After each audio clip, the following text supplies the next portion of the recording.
Hello everyone and welcome to my channel. My name is Crown and today we are going to have some more stories that I hope that you will enjoy. But before we start, it would be so much appreciated if you would subscribe to the channel, like the video if you enjoyed it, and maybe leave a comment down below. These simple clicks would mean a lot to the future of this channel and really reward the effort that I put in every day. And now, without further ado, let's go! To set the stage, I work for a shop within a much larger shopping district. Think of your basic strip mall but in a heavy traffic Florida area. So a ton of people, many of which don't live here, and a heavy security force to keep an eye on them.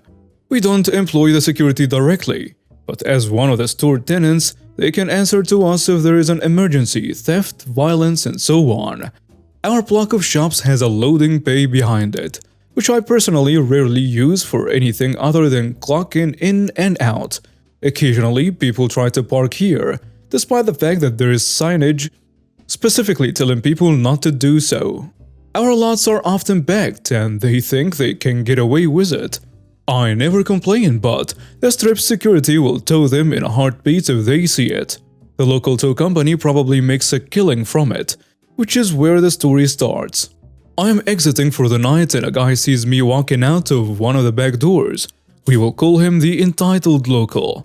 He asks, "Hey, where is my car?" Well, if you can't find your car, security can check the lot for you. "No, I parked it here, man. Where is it?" If you parked it here, security might have towed it. "You towed my car?" "No, but security might have." "Don't pull that nonsense. I know you work here. I want to talk to the manager." "I am the manager on duty at my store, but I do not work for the district. If you want, I can..." Then he interrupts. "I've been coming here for years, and they have never touched my car. This is unacceptable. I expect you to have it returned immediately." "Listen, I can't untow your car, man."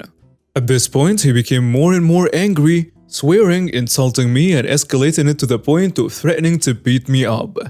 As luck would have it, a guard was walking through our lot, so I waved him down. The entitled local begins to smile, thinking he's finally escalated the problem to somebody else who can return his vehicle. "Nope." The security guard asks, "How's it going?"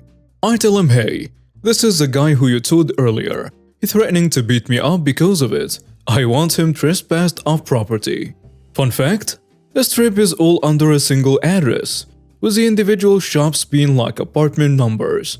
So if you get trespassed off from an individual shop, that means you aren't permitted on the property at all. End of the day, this idiot is taken off property by a handful of security guards as he swears and spits. Not only did we do nothing about his car being towed, but he was permanently banned from returning. For future reference, here is a timeline. Match, practice, practice today. Hello, I'm a 14-year-old boy in 9th grade and a very avid golfer. I'm not amazing at it, but I still have fun. My high school golf team is amazing and all the people on it are really nice. Although high school starts in 9th grade for us, you can play high school sports starting in 7th grade. I played on a team then and it was awesome. Never played a match cause I was terrible back then, but nonetheless, an amazing experience. I didn't play in 8th grade cause, you know, COVID. However, this year I was super excited to play and got through a couple months of practice and 2 matches when I found out some terrible news. My great-grandpa was experiencing fatal liver failure at 93 years old. I was devastated. He lived an amazing life and was probably the funniest person in my family. He is still in hospice care as I write this. If you don't know, hospice is basically where a dying person goes to, not to be cured, but just be as comfortable as possible when they pass.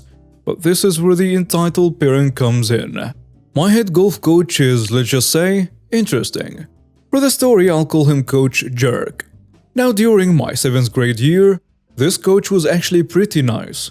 He always helped me improve and built me up a lot to the point where I'm one of the better players on my team now.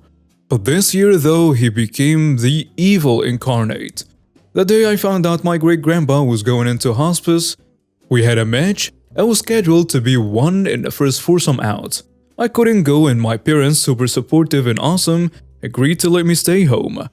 I did then FaceTimed my great-grandpa and felt a little better. I went to practice the next day and everyone asked where I was. I just told them it was some family issues and they all understood. All but one. This guy. Let's call him Entitled Kid. He was the actual worst. Anytime I hear the word entitled, I literally think of him. He acts like he's so much better than all of us and worst of all, he loathes golf. My friends and I unanimously agreed that his parents are forcing him to do it, but I wish he didn't play. Now the reason that anything happened was because this entitled kid had to fill in for me when I didn't show up. As you know, he hates golf. The following day when I came to practice, I got pulled aside by Coach Jerk. And this conversation literally happened yesterday, so it's basically verbatim. He asked me, "Hey, why didn't you come to the match yesterday?" I replied, "Oh, sorry, I have some family issues right now." He seemed to get mad at this because he raised his voice a little at me. "I don't care about your family. When I set a game time, you come no matter what." Shocked, I replied, "Sorry, but my great-grandma was just put in hospice and could die any week. I feel like my family is more important than a school sport." He yelled, "Don't come to practice anymore. If you can't play on a team when you're asked to, you will not ever play on a team." I almost started crying and I would have walked home. I live close to the course. If it weren't for my assistant coach, Coach Angel. He heard Coach Jerk yelling and ran over. "What's going on over here?" And the Coach Jerk replied, "This kid is not being a proper member of our team and I'm removing him from it." Coach Angel asked what I was doing wrong and Coach Jerk explained how I didn't show up for the match. I calmly explained to Coach Angel about the situation with my great-grandpa, and Coach Angel said, "I'll get this cleared up. Enjoy the rest of your practice." And so I did. Coach Jerk left practice early that day and it turns out that the entitled kid, remember him, told his parents about how he had to fill in for me. They called Coach Jerk, who, being a jerk, sided with them. It also turns out that the reason he left practice early was because Coach Angel called the school and he was fired nearly on the spot. I am now happily playing on the golf team and visit my grandpa either in person or via FaceTime nearly every day. He got what's coming to him. I'm a pizza delivery guy and was winding down for a much-needed early close on Mother's Day Sunday. I'm one of the only people on staff who didn't have family plans that day. My family situation is what you might call complicated, so I worked all morning while short-staffed and was pretty peeved. It was especially emotionally hammering to deliver so many pizzas to happy families visiting or hosting their moms. I was ready to go home, get drunk, and forget about the whole stupid holiday. So I got a late call, just a few minutes before we closed, and decided to take it because money is money, and it was a pretty big order, 6 pies. So I loaded up and realized about 3/4 of the way to the destination that the address was for the local senior center. They used to order all the time, tip really well, and make really sweet conversation before the pandemic. So I was psyched to see that they were safe and steady enough to order pizzas again. I snuck them a side of breadsticks from a jerk who never tips and always harasses our female drivers that I was dropping off along the way. By the time he'd called to complain, we'd be closed. Suck on that, but not on your breadsticks. Anyways, I digress. I got there and was glad to finish off what had been an overall really bad day with a pleasant trip to the senior center and carried the food to the front desk. The receptionist offered to carry the pizzas back, but she looked frail enough to be a senior center resident herself. So I said I was happy to get them where they were going. She COVID-checked me and gave me a new mask. Not sure what was wrong with mine, but whatever. And I found my way to some event room where they had ordered the pizzas. And it was a total gut punch. Literally just a room full of sons and daughters visiting their mothers and having some kind of festive party. My good mood went away real quick and I dropped the pizzas on the table and shuffled out. But I realized while they had prepaid for the pizzas over the phone with a credit card, they hadn't tipped. So no matter how bitter I was, I had to make in-person contact with whoever had ordered the pizzas. or I had basically just wasted half an hour. I went around the room asking for Margaret, the name on the order, and eventually someone put me in front of her. Our shop doesn't have a uniform or anything, so I start to explain, "Hi, Margaret, right? You ordered," and she was really frazzled. I guess running the event, so she cut me off and was like, "Oh good, you're here. We were starting to wonder. I don't think Bonnie has been matched with anyone yet. Wait right here." I tried to cut in and explain I just delivered the pizzas, and she'd mistaken me for someone else, but it went right over her head.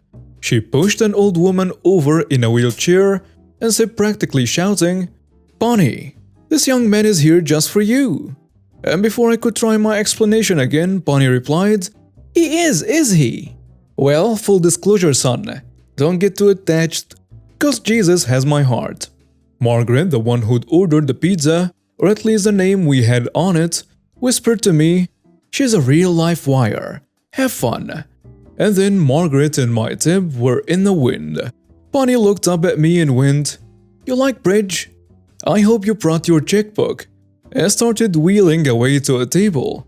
I followed her, thinking I better not lose track of her until I could return her to Margaret. I spotted a woman with an ID badge who looked like she knew what she was doing and explained that I was a pizza delivery guy, but someone had left me with this old woman in my charge.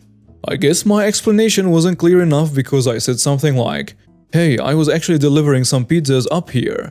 And the girl says, "You brought pizza? Oh, that's so nice. I'll make sure you're compensated." So at first I thought, great, all resolved now. But no. She gave me a wad of cash and this organizer disappeared, leaving me with Bonnie and her deck of cards. I kept looking for Margaret to return this lady to, but also did kind of enjoy making conversation with her, and knew no other deliveries would be coming in since we'd closed on my drive over. I actually did like listening to Bonnie talk about the YouTube conspiracies she wholeheartedly believed, and the spat she was having with the arts and crafts chaperone and so on. She even gave me a recipe, but I was worried that she had dementia and thought I was a family member, or that she was expecting a particular visitor and at any moment, a guy would storm in and say, "What are you doing with my aunt?" or something like that. So finally I saw the second organizer again, the one who'd given me the cash. I figured Margaret may never return, so I shouldn't wait for her, and I pulled the organizer aside and said, "Look, there's been a mix-up. I don't really know this woman." The organizer seemed distracted. She was doing several things at once, and she very casually said, "Oh, there is no mix-up. The pairings were totally random. You weren't expected to have much in common. You will get to know her. Do not overthink it." And she receded back into the crowd while I was still saying, "No, I'm just delivering pizza." At this point, I seriously considered leaving because it wasn't my fault that these people were not organized. But Bonnie was waiting for me with this huge grin on her face to play more cards, and it didn't look like there were any real relatives coming for her, so I figured I would stick it out for a few more games. I was eventually able to pick up in context from eavesdropping on other pairs that this was not a mother-child extravaganza. It was a volunteer event for women living at the senior home without kids or whose kids couldn't visit them. That was a huge relief because I would have felt really terrible if she was a dementia patient who thought her son had come, especially because I was kind of enjoying being mothered by her, for lack of a better term. It felt really good to have someone asking what I was doing at work and saying they were proud of me. She proudly bragged to everyone we passed on our courtyard walk about this silly little Employee of the Week award I just won. Basically a title only. You get your photo on the wall, but everyone gets it at some point, and usually more than once, but she made it feel really important.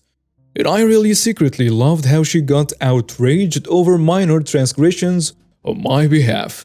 Like I told her how my landlord is sticking it to me on repairs, and she was like, "He's quite the right pair in the tuna," with such sincere gusto.